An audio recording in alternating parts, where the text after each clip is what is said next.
Ouyezo na patrimoine qu'il tipe, la joie l'eau.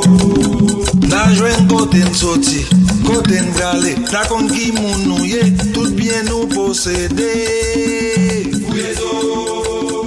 Ouyezo na gala qu'il tipe, la joie l'eau.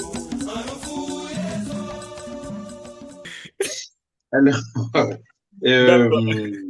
Oui, on continue de se balader. Enfin, oui, oui. moi, j'aime bien la façon dont tourne l'échange, c'est-à-dire, euh, moi, j'essaie d'explorer le côté littéraire, Ouais. entre mille guillemets, avant de passer à la discussion en tant que telle, qui est déjà bien amanchée, soit dit en passant.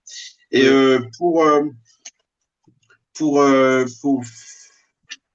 fermer ce petit chapitre lecture, et je vous propose un, un extrait de Exil au crépuscule, en fait.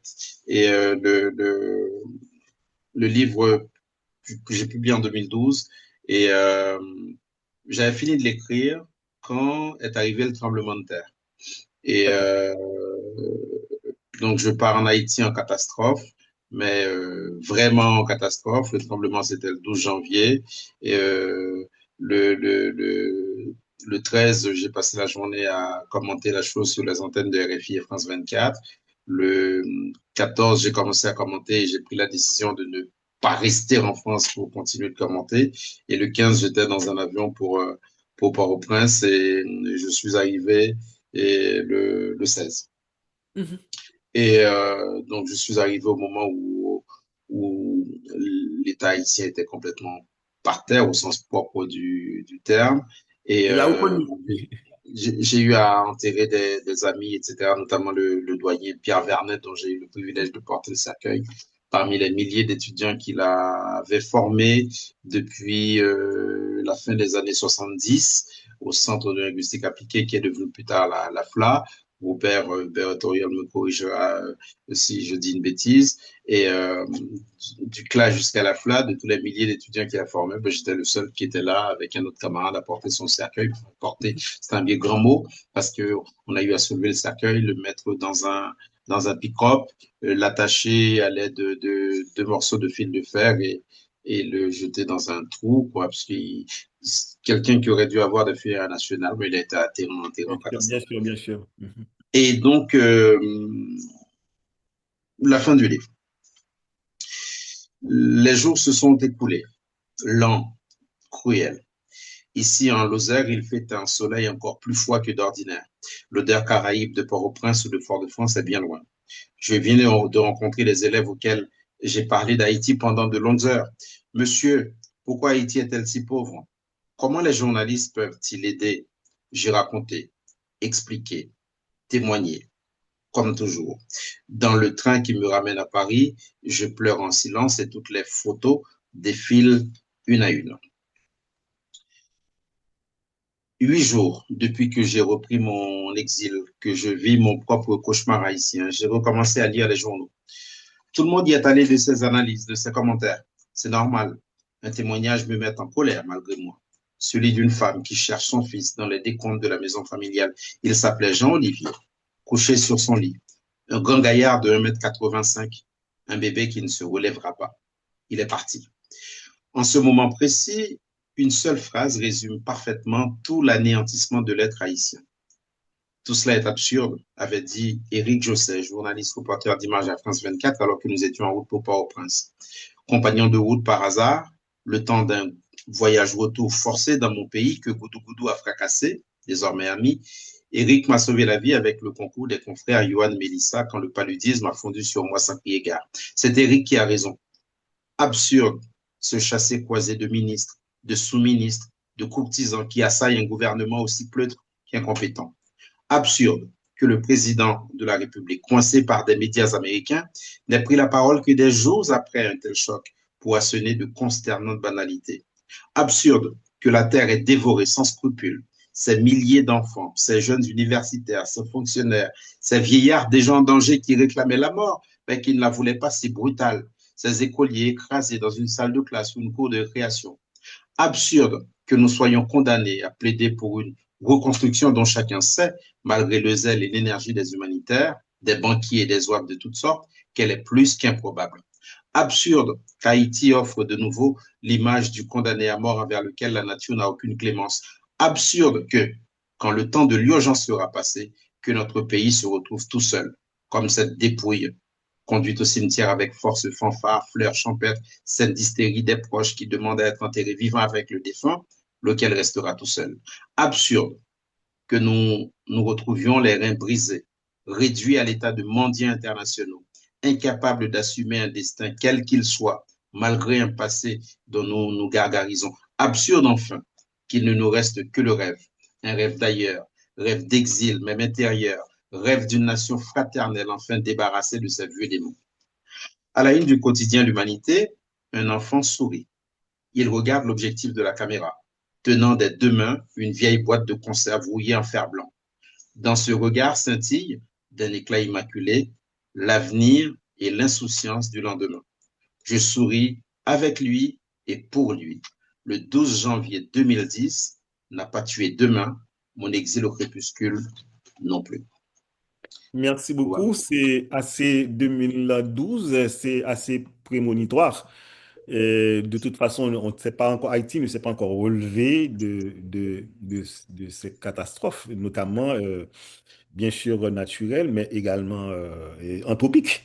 Parce que on sait bien comment c'est plus ou moins, et que ce soit du côté de l'humanitaire, et M. Raoul Peck a fait un film assez spectaculaire qui révèle autant que Assistance mortelle. Assistance mortelle.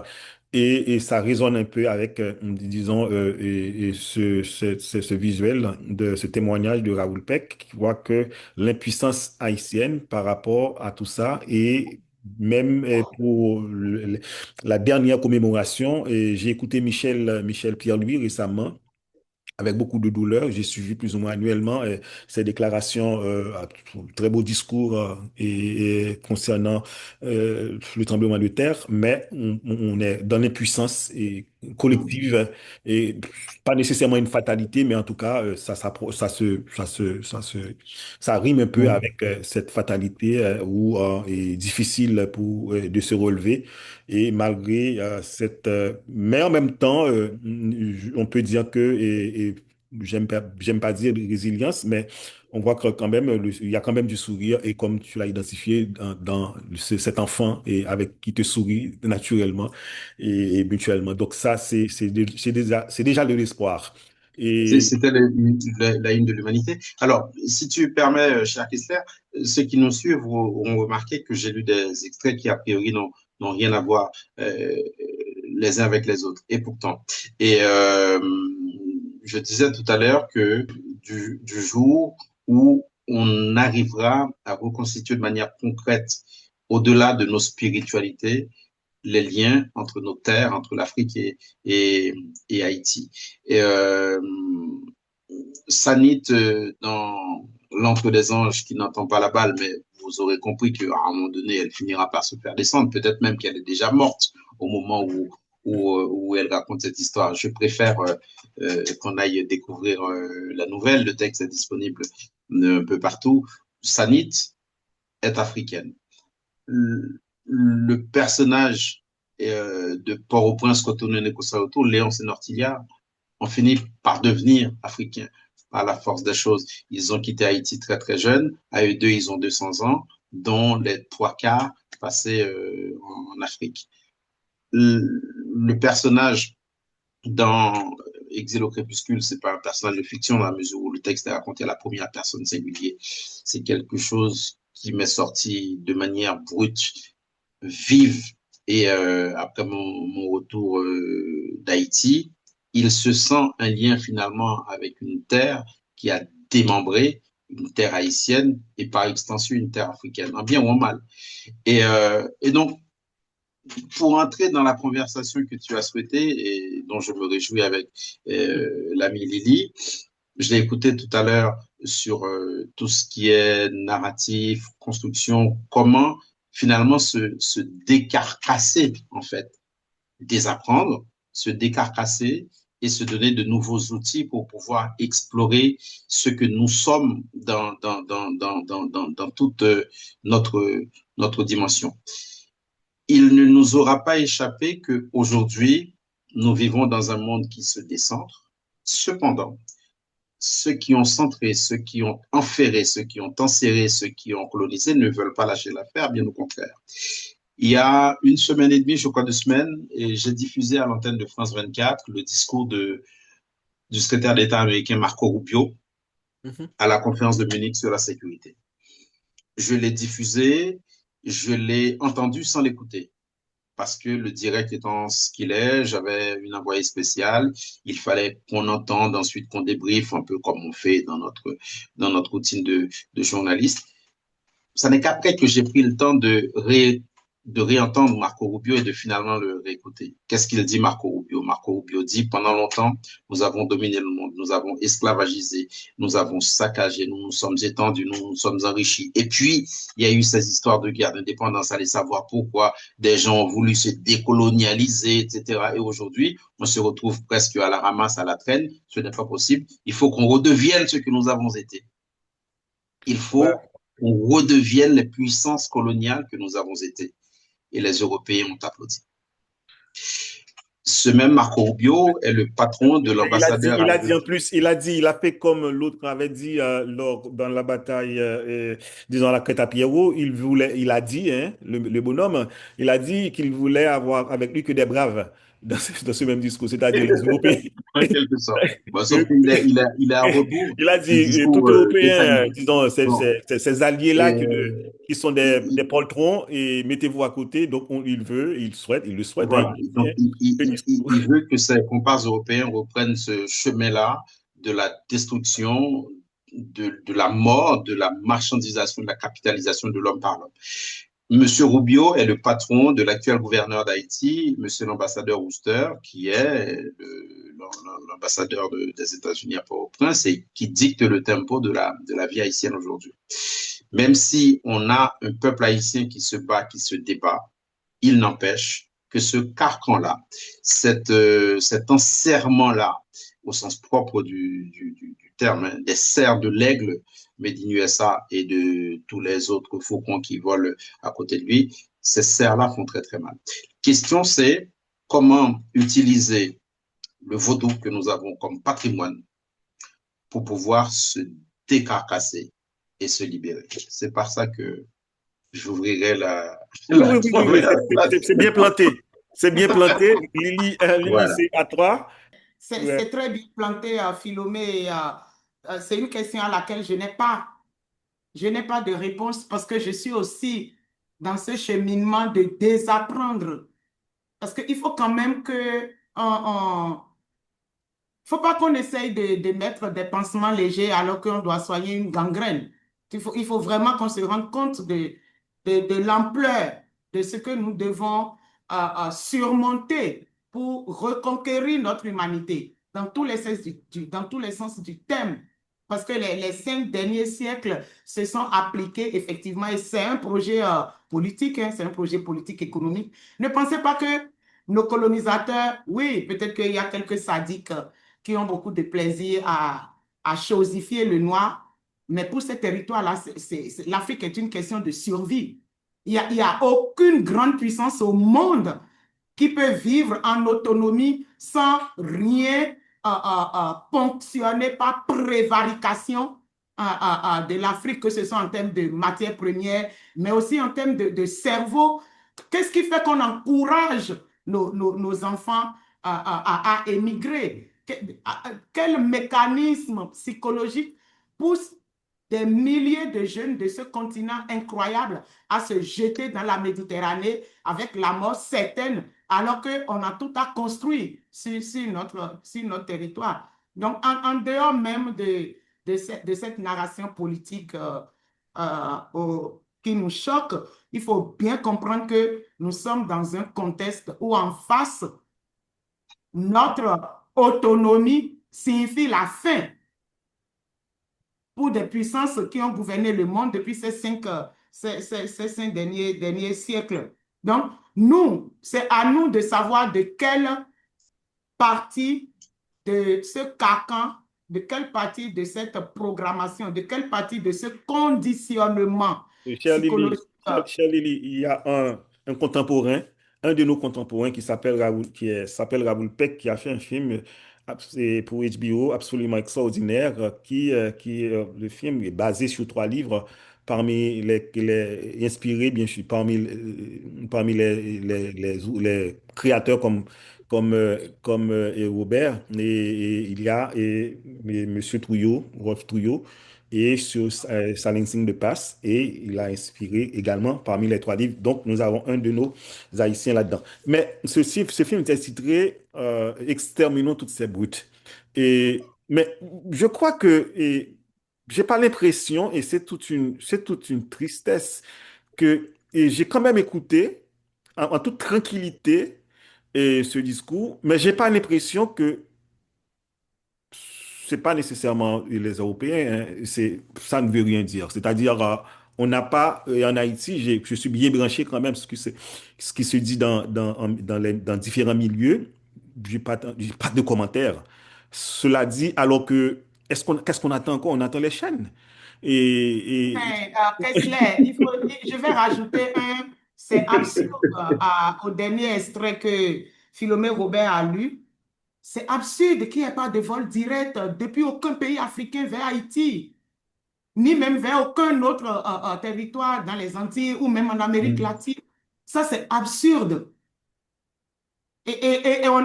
Nous sommes dans cet espace de déni où on accumule absurdité sur absurdité. Qu'est-ce que le vaudou peut faire? Qu'est-ce que le vaudou peut faire? Le vaudou peut déjà nous proposer des outils pour penser par nous-mêmes, pour énoncer par nous-mêmes. Par exemple, et ça demande que nous y allions. Qu'est-ce qui fait que, par exemple, dans nos universités, le vaudou n'est pas enseigné, ni dans notre école? Non, c'est soit on continue avec ce système bâtard et on continue de produire des générations et des générations de zombifiés, d'indigènes évolués qui vont se contenter d'exécuter les ordres, ouais, qui viennent de secrétaires d'État ou d'ailleurs, ou alors on décide effectivement d'exterminer une partie de notre élite décadente et de la remplacer, mais vraiment, je le dis avec les mots que j'assume, et de remplacer cette élite décadente par des hommes, pas des moons. Et quand je dis pas des hommes, des moons, c'est ceux qui vont d'abord penser par eux-mêmes, énoncer nos politiques par nous-mêmes, et, décider notre cher priorité Lily, par nous. ça demande tout un cheminement. Penser par soi-même, par exemple, c'est une bonne chose. Bon, on en veut bien quand même. Mais c'est un cheminement, c'est un long cheminement dans le processus de déconstruction de ce narratif-là, ce qu'on avait digéré et d'accord pour désapprendre. Mais ça devrait passer par l'école. Mais quand on regarde, que ce soit dans le continent en tout cas, moi, heureusement pour moi, j'ai beaucoup d'amis africains actuellement et je suis exposé finalement à différentes littératures qui circulent, qui sont en circulation dans le continent, que ce soit ici et dans les Amériques et que ce qui est le contenu là et ces élites-là que vous parlez et qui est ici posé, et le problème se pose. Et comment va-t-on, par exemple, pour préparer un cursus, OK? Et un cursus où on va introduire les éléments et locaux là-dedans, c'est-à-dire en termes de savoir locaux. Pour ne pas dire vaudou, ça va inquiéter les gens, hein. En général, ils ont peur. Bon, nous n'avons pas peur, mais OK. Mais maintenant, le cursus, à bien regarder, et si on regarde dans les couloirs des ministères, il y a en général un coopérant qui dicte les choses à faire. Il y a toujours un symposium, une assise, mais les documents sont préparés ou dans un cadre et discursif et en termes de perspective fait par un agent et etc. qui finance et qui facilite les finances ou du moins qui donne les directives pour décaisser etc.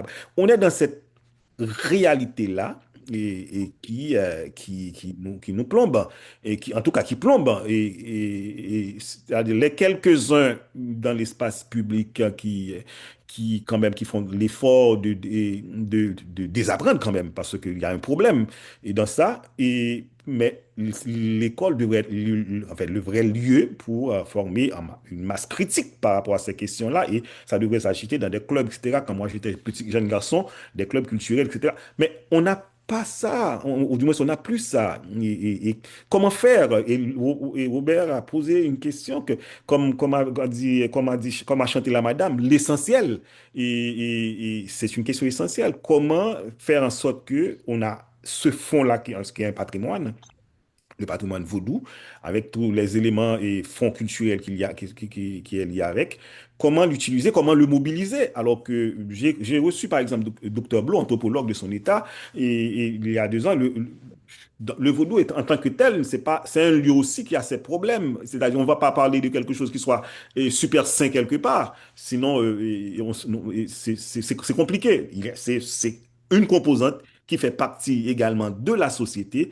En tant que faisant partie de la société, et cette composante-là a aussi ses problèmes, tenant compte que nous sommes des sujets politiques, nous sommes des sujets sociaux, tous les déterminants circulent là-dedans. Donc, comment, et pas assainir, mais comment en tenir compte et pour faire le bon nécessaire pour amener ça vers nos enfants, à nos enfants, et que nous puissions avoir un cursus. Moi, je suis pour. Je vous dis, hein, on dit quoi que ce soit sur le vaudou, je suis au courant, et notamment si on le dit en public, parce que je suis intéressé. Mais pas de manière idyllique, parce que on est dans l'éducation quand même. Merci. Non, mais c'est clair Moi, que j'aimerais bien entendre non, Robert. Ah oui, oui, oui. vas-y, Ok, ok, voilà. vas-y. Ouais, ouais. Comment Allez. faire? Est-ce que Oui. Robert veut parler avant que je commente Kessler, comme vous voulez? Non, non, mais en fait, comme il est avec nous dès le début, et il dit quelque chose, comme ça, on discute autour de ça. Allez-y. Et nous avons 2 Robert, Robert Auriol. Oui, Et cher Robert et Auriol, Philomé souhaite, dans cette discussion, et en toute intimité entre nous, hein, et, et que vous vous prononciez là-dedans. Bon, j'ai tellement de questions à poser aux deux intervenants. Euh, je me contenterai d'une seule question, hein, à Philomé. Et j'ai bien noté, hein, que dans un certain nombre d'œuvres littéraires haïtiennes produites en Haïti ou en diaspora, la mémoire est un personnage principal, pour employer une terminologie traditionnelle. La mémoire est un personnage principal. Alors, la question que je pose, puisque Philomé Robert a fait œuvre de création littéraire, est-ce que la langue, dans sa production fictionnelle, est-ce que la langue serait également un personnage principal? excellente question. Et ça me rappelle une conversation à laquelle j'ai participé il y a quelques temps au Maroc.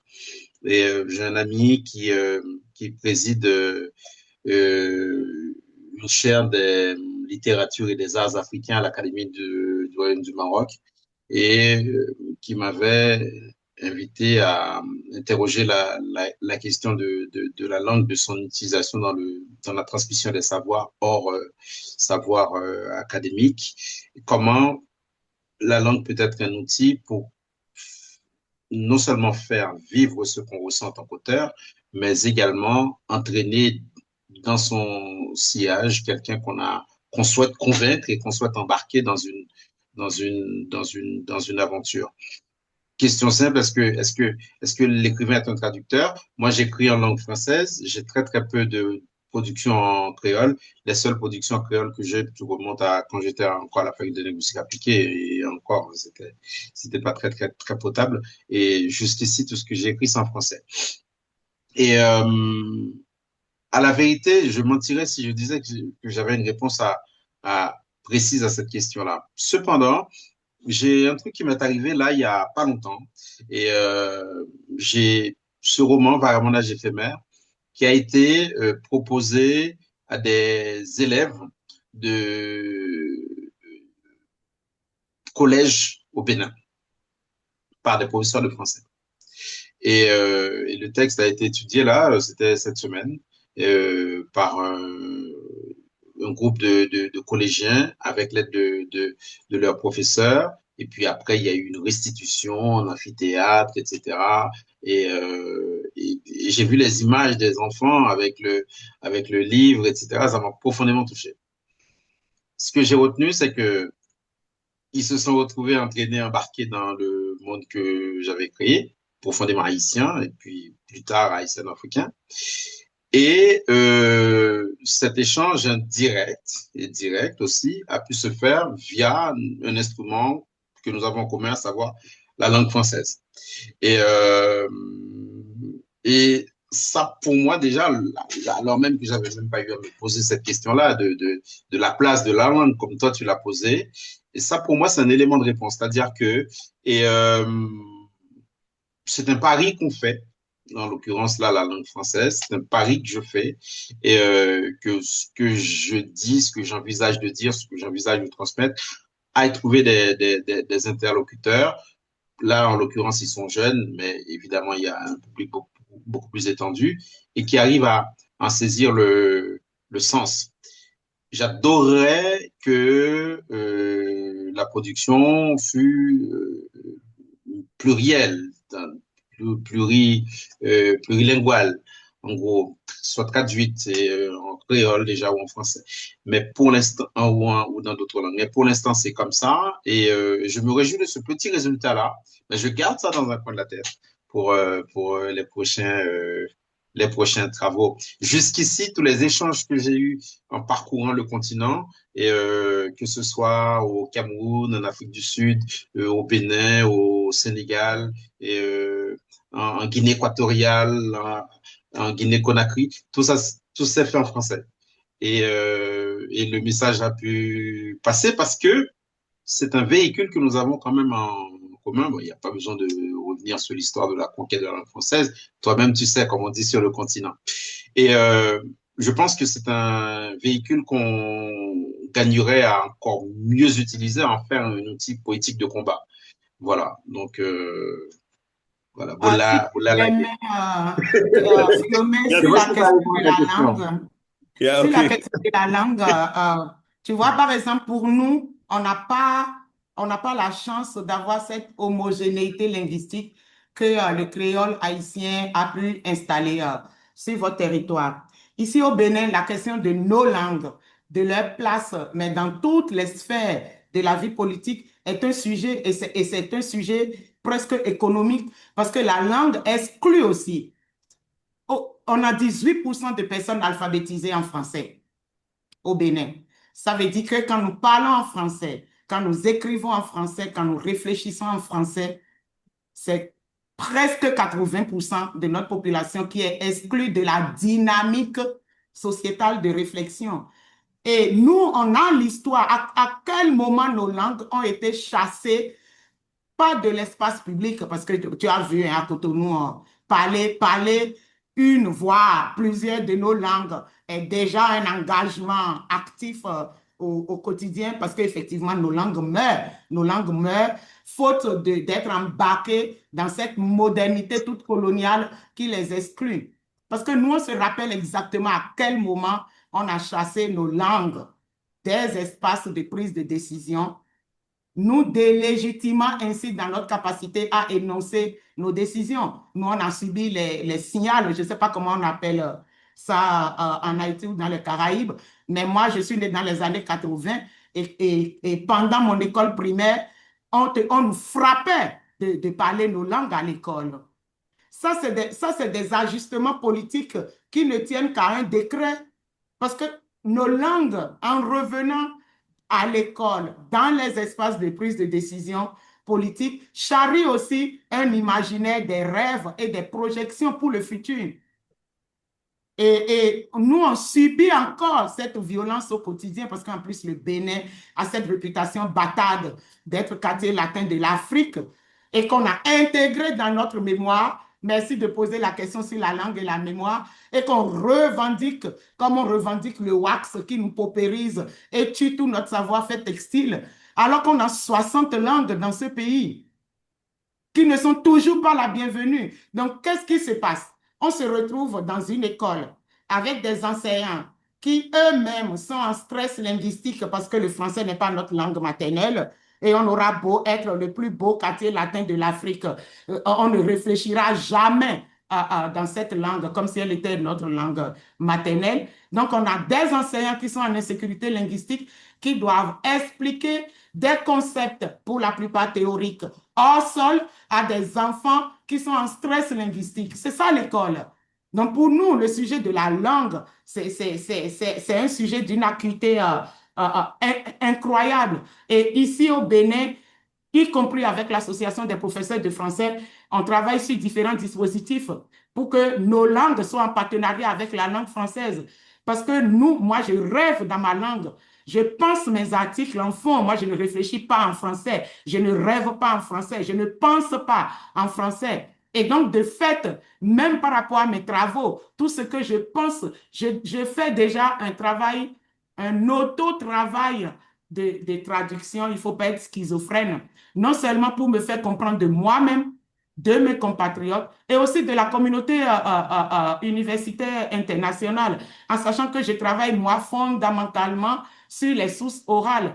Donc, oui, oui, oui pour le français. Oui, le français est notre tribut de guerre, mais le français est encore à nouveau un territoire violent d'exclusion sociale par rapport à la majorité de nos populations. Super. Et merci pour la question de Robert et Auriol, et puis les réponses intelligentes de Philomé et de Lily avec une posture très assumée, militante de la question. Et on voit ce genre de débat, ces genres de problèmes se posent au Québec aussi. Hein. Auriol est au courant comment les Québécois, dans son québécoise, et c'est une question d'existence, disons, c'est une question existentielle. Haïti a fait un bond, nous le connaissons, d'un point de vue politique, d'un point de vue social, d'un point de vue, c'est-à-dire c'est une revendication et on a assumé et même si l'État est à la traîne, j'ai quand même lu un certain nombre d'articles de Robert sur cette question et que l'État doit poursuivre, hein, on doit forcer l'État à poursuivre l'aménagement, à se prendre au sérieux parce que et c'est très important comme sujet et en termes d'injustice épistémique, c'est un problème qu'il faut résoudre. Et merci d'en parler cet après-midi, bien entendu. Robert et Auriol, semble-t-il. OK, allez-y, hein. Oui, merci, hein, merci aux deux intervenants pour les réponses extrêmement intéressantes euh, qu'ils ont fournies. Hein. Mais je fais une petite parenthèse. Ma question ne porte pas sur l'aménagement linguistique ou sur les rapports conflictuels ou semi-conflictuels entre les langues. Ma question portait plutôt se situait sur le terrain de la fiction. Qu'est-ce qui fait que lorsque je lis le roman d'un jeune écrivain beurre en France, qu'est-ce qui se passe lorsque j'écoute un slam en arabe? Qu'est-ce qui fait que je suis interpellé? Je ne comprends pas nécessairement l'arabe. Je peux comprendre une thématique développée par Philomé Robert. Non, je m'interroge sur le rapport à la langue. Comment se fait-il que la langue soit le sujet principal adossé à l'histoire dans une œuvre de fiction? Donc, je ne suis pas du tout sur le terrain d'aménagement linguistique. Alors, moi, pour tenter de répondre à ta question, je vais essayer de répondre, par exemple, du point de vue du consommateur de télévision que je suis. J'adore la télévision. Et je regarde parfois, souvent même des chaînes en arabe, marocaines, algériennes, qatari. Et alors, évidemment, je ne parle pas arabe de ce qu'ils racontent. Cependant, et peut-être parce que je fais cet effort-là d'aller d'entrer en contact avec ce monde-là et de la langue arabe via la télévision, je pense arriver à saisir une forme de sens. Mais c'est très, très relatif en vérité, parce que on est quand même limité, on est quand même bloqué. Il ne faut pas se raconter de blagues. La musique, c'est beaucoup plus simple parce elle est, comme tu sais, universelle et on est touché, on est happé, on se sent porté et parce que les notes au bout du compte restent les mêmes, même si euh, d'une civilisation à une autre, on, on peut sentir une vibration en fonction d'un ton, d'un demi-ton. Et moi, je fais de la guitare et c'est des choses qu'on arrive à ressentir facilement et qu'on entend de la lutte ou du lutte ou d'autres instruments. Et en revanche, s'agissant de la fiction proprement dite, et je ne suis pas sûr que cette barrière se franchisse comme ça si on n'apprend pas la langue. Et si on n'a pas un minimum de savoir, de compétences, comme tu dirais entre, en tant que linguiste, de compétences sur laquelle tu vas mettre une performance. Comme ça, tu arrives à pouvoir comprendre et restituer. Et c'est un vrai problème. Là, on en arrive à la simple et bête question de la barrière de la langue proprement dite. C'est même pas une barrière, c'est un mur. Et personnellement, et je ne lis pas de littérature en langue anglaise parce que j'ai pas suffisamment de compétences pour comprendre la littérature en langue anglaise. Du coup, j'ai tout un pan de la façon dont les auteurs anglophones pensent le monde qui m'échappe complètement. Et même à travers la traduction, les meilleurs, et Virginia Woolf, et, peut rester inaccessible. Voilà. Donc, malheureusement, nos univers sont ainsi compartimentés. Et alors, les technologies font que aujourd'hui, ces barrières tendent à tomber petit à petit, mais il y a encore énormément de choses. Mais moi, je ne suis pas sûr qu'une intelligence artificielle puisse me raconter, je ne sais pas, moi, un ouvrage des Sœurs Bonté non traduit comme ça. Je ne suis pas sûr que l'IA puisse le faire. Donc, c'est un effort à faire de ma part, quitte à aussi, si je n'y vais pas, à faire le deuil de ça. Voilà. Il faut dire, hobby, désolé. Ok, c'est exactement cet long cheminement, mais il faut que certaines têtes se lancent déjà, comme c'est le cas et avec Lily, avec Robert, etc. Je n'oublie pas et les précurseurs. Et il faudrait décoloniser nos pensées, bien entendu, c'est l'objet de notre rencontre. Et nous en profitons bien sûr de ce qu'on entend par l'histoire des Noirs et pour en parler aujourd'hui, notre façon de penser, car ce n'est que comme cela qu'on y parviendra. Merci beaucoup. Et c'est un commentaire et merci hein, à vous, monsieur Amel et Frau B. Et donc, maintenant, et comme j'étais convenu entre Philomé et moi, qu'on termine avant 2 heures de temps. Et donc, en ce sens, nous nous approchons vers la fin. Et j'en profite pour lui demander, et en attendant les commentaires, et les derniers commentaires, et la question de Afro et haïtianité, j'ai bien dit? C'est ça? OK. Oui, est-ce qu'il y a un lieu où on théorise ça, et cette question d'afro-haïtianité, tenant compte si on regarde un peu l'historiographie disponible, il y a quand même des perspectives fin du 19e siècle et puis début 20e siècle, et avec toute l'école indigéniste et avec ses chefs de file, etc. Et puis les dérives que ça allait donner avec les griots, notamment du Valais-Court.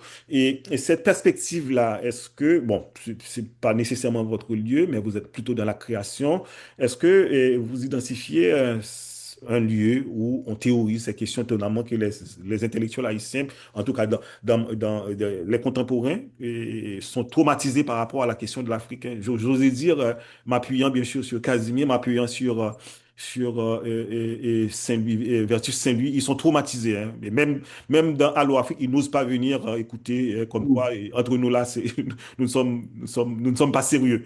Et parce qu'ils sont traumatisés, on comprend ça. Et je comprends qu'ils sont traumatisés, ils sont malades. Alors, moi, j'ai pas connaissance de l'existence d'un lieu. Et pendant qu'on est en train de discuter là, je pense à une faculté que nous avions au sein de l'université d'État d'Haïti qui n'existe plus. C'est l'IRA, l'Institut de recherche Je suis professeur là-dedans. haïtienne africaine. Je suis professeur là-dedans, hein. Je peux vous en Ça a parler. changé, non? Ça n'existe plus. Ça a été Non, euh, Lily peut en parler, bien sûr, mais je peux dire quelques mots sur ça. mhm, Et non, Irak existe bel et bien. Bien sûr, le projet a été détourné, c'est-à-dire le projet des années, début années 80, c'est-à-dire pouvoir, après 20 ans, 30 ans, et pouvoir, la société haïtienne devrait disposer de certain nombre de sachants et capables mhm. de se prononcer sans cliché par rapport à l'Afrique et discuter, entrer en conversation avec l'Afrique en termes d'échange. Ce projet a été détourné et Pourquoi j'en ai parlé? C'est parce que moi, quand je suis entré à l'Université d'État d'Haïti en 1995, l'IRA faisait partie des 11 facultés de l'Université d'État et elle était c'était la dernière institution à laquelle on pensait pour faire des études supérieures. C'est quand on avait raté la faculté de médecine, la faculté des sciences, la justement, faculté d'agronomie. justement, C'est quand on avait raté même la faculté d'odontologie, ouais, etc., qu'on se disait tout bien réfléchi, il reste deux options. La faculté de linguistique appliquée et le dernier truc, mais franchement, c'est la honte absolue, l'IRA, l'Institut de recherche. c'était ça, c'était ça, Lily est c'était en ça. train de se tordre de rire, mais Non, c'est c'était la ça. vérité du monde. C'était ça. Non, C'était ça. c'est ce traumatisme-là. Vous avez raison, c'est un très bon C'était cliché. ça. Ouais, C'était c'était ça. ça. Et Ouais, c'est ouais. quelqu'un qui va étudier les recherches africaines, là. Non, non, non, non. Qu'est-ce que c'est honteux quand on aurait pu être médecin et tout ça et tout ça. Et ça n'est qu'après qu'on a commencé à saisir plus ou moins le sens de tout ça. Est-ce que la communauté universitaire haïtienne avait une connaissance quelconque de ce projet pédagogique, de son sens politique, etc. Je ne sais pas. Ça, Ouais, en vérité, le problème se pose. Hein. C'est je bois justement du ça. poids. Mais le traumatisme est là, est encore là, et le projet a été détourné. Les documents existent quand même. C'était un projet quand même arrivé à former un certain nombre de gens sur le plan, disons, professionnel ou académique et pour pouvoir rendre service, entrer en communication, en échange avec l'Afrique. Mais bon. Et on comprend que l'IRA arrive à former, bien entendu, un certain nombre de jeunes garçons et de jeunes femmes. Et on se dit, mais finalement, qu'est-ce qu'il y a? Et en termes de contenu pour de bon, c'est un problème. Et c'est certain que il y a des efforts qui sont en train d'être faits. Et on travaille sur de nouvelles perspectives, sur de nouvelles bases. Pas pour retourner, pour défaire tout ce qui a été fait, mais quand même, on travaille pour que au moins les autres programmes se poursuivent, que ce soit en sciences humaines. Mais il y a même philosophie ailleurs. Hein. Et alors que nous avons une école quand même qui s'en occupe, c'est-à-dire l'école normale supérieure, on en forme. Mais je crois que il y a quand même en filigrane, en perspective, une formation au niveau maîtrise et pour que en territoire, en population et en art, on arrive à former, à avoir des gens à un certain niveau de maîtrise. Certains vont s'orienter vers la recherche et d'autres vont plutôt s'orienter vers des questions professionnelles, etc. On espère qu'ils y parviendront.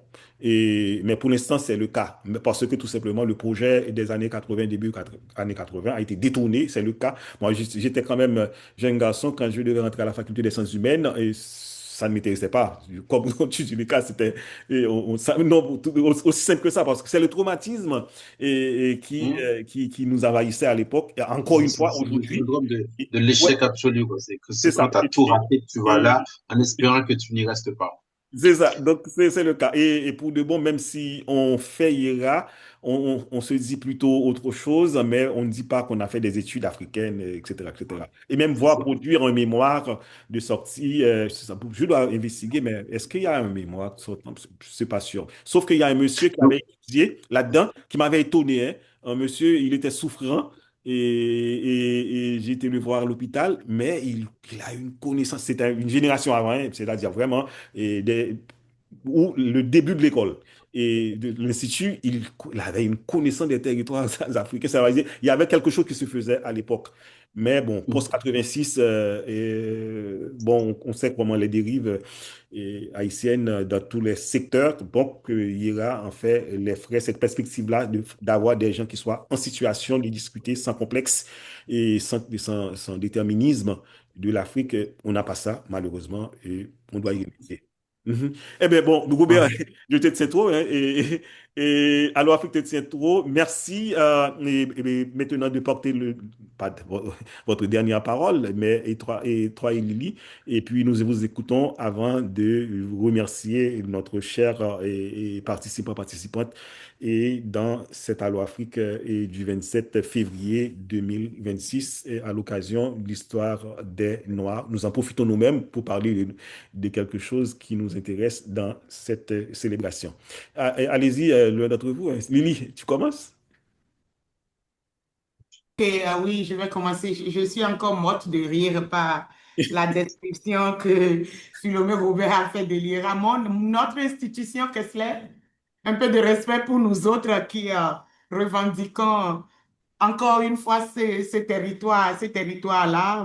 Il n'y a pas un seul projet que j'ai fait en Haïti sans impliquer l'IRA. Comme tu sais, on a fait des expos, on a fait des conférences, on a fait venir Wole Soyinka à l'IRA. Et oui, on sait que l'IRA est dans le coma, mais on continue d'y croire. Donc, on va y arriver. Merci beaucoup pour ce temps de discussion.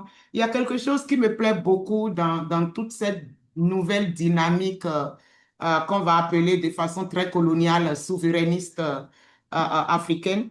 C'est qu'on recommence par avoir le plaisir des réunions, des rencontres. À un moment donné, sur ce continent, on avait perdu et l'habitude et le plaisir de discuter. Tu sais, avec toute cette idée de sous l'arbre à palabre, de tous ces espaces qui existent encore dans nos communautés traditionnelles et que nous autres indigènes évolués, on n'a pas le temps au cours d'un projet à un autre et on avait perdu l'habitude de parler. Et c'est vraiment pour moi, si Allo l'Afrique va laisser une empreinte pour l'histoire et pour la postérité, c'est cette façon de réamer ces espaces-là où on peut parler et on se parle. On n'a pas toujours la solution, mais on prend le temps et l'espace de discuter entre nous. Et merci à toi et à toute Plaisir, l'équipe.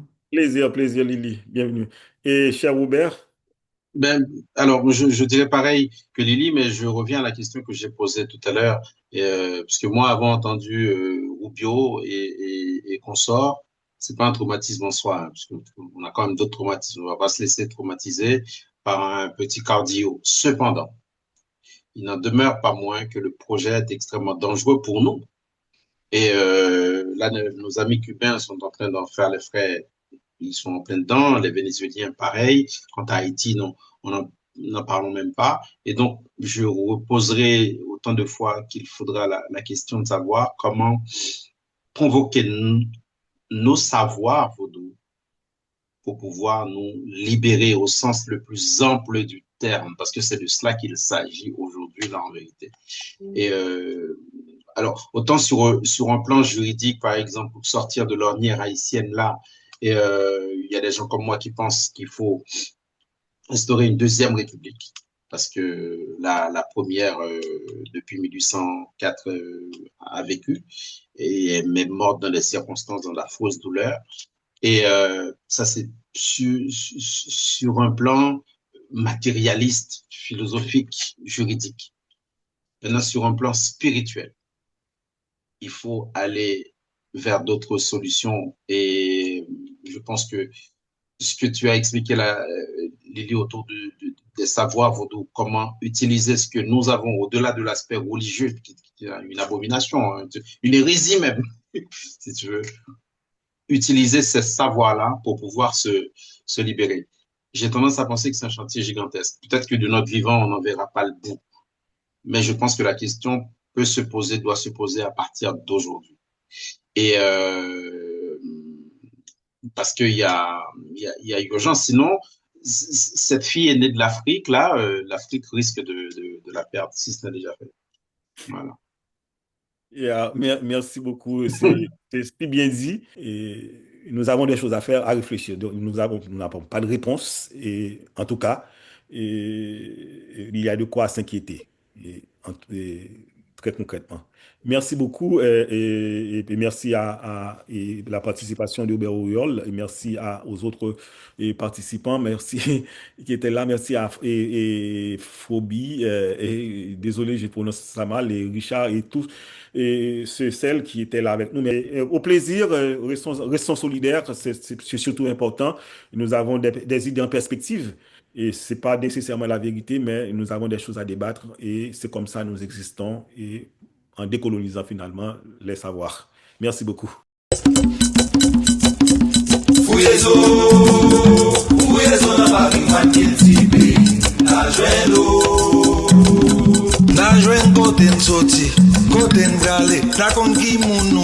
Tout bien nous posséder. Fouyezo, na gala, tout petit pays, na joie nous.